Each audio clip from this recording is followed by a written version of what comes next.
In the vast, serene wilderness of America's national forests, people seek peace, adventure, and a connection with nature. For years, these trails were a sanctuary. But in the mid-2000s, a shadow fell upon these idyllic landscapes, a predator who used the cover of the woods not for escape, but for something far more sinister. Please don't forget to like, share, and subscribe.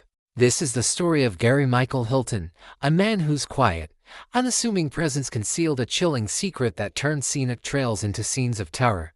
Born in 1946, Gary Hilton's early life was marked by instability.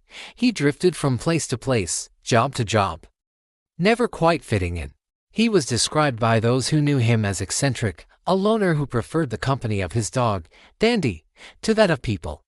For decades, he lived on the fringes of society, often camping illegally in national forests, a ghost in the system. But this reclusive drifter was slowly descending into a darkness that would soon spill over into the lives of innocent hikers. The first time Hilton's name surfaced in connection with a major crime was in the fall of 2007, in the Pisgah National Forest of North Carolina. 84-year-old Irene Bryant and her 80-year-old husband, John, went for a hike. They were experienced and knew the trails well. When they didn't return, a massive search began. Tragically, Irene's body was discovered weeks later. She had been brutally murdered. John Bryant was also found, having died from a head injury. The community was horrified. Who could commit such a heinous act against a beloved elderly couple? The search for answers led investigators down a path that would soon connect to other baffling disappearances. Just a couple of months later, in January 2008, another hiker vanished. This time it was 24-year-old Meredith Emerson, who went for a hike with her dog, Ella, on Blood Mountain in Georgia. When she didn't return, her friends raised the alarm. The search for Meredith was intense, capturing national attention. Hope was fading until a witness came forward. He had seen an older man with a dog on the trail, a man who seemed suspicious. This description, along with other evidence, led authorities to a 61-year-old drifter named Gary Michael Hilton. When police located Hilton, he was cleaning out his van. Inside, they found evidence linking him to Meredith. Facing overwhelming proof, Hilton made a deal. He agreed to lead investigators to Meredith's body in exchange for prosecutors not seeking the death penalty in her case. He led them to a remote area in the Dawson Forest, where they made the grim discovery. The nation mourned for the bright young woman whose life was cut short in such a brutal way. Hilton was arrested and the full scope of his crimes began to unravel.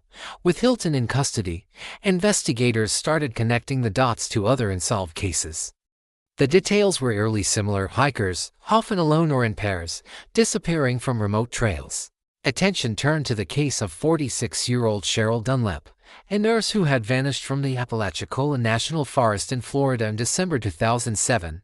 Her car was found abandoned, and her body was later discovered.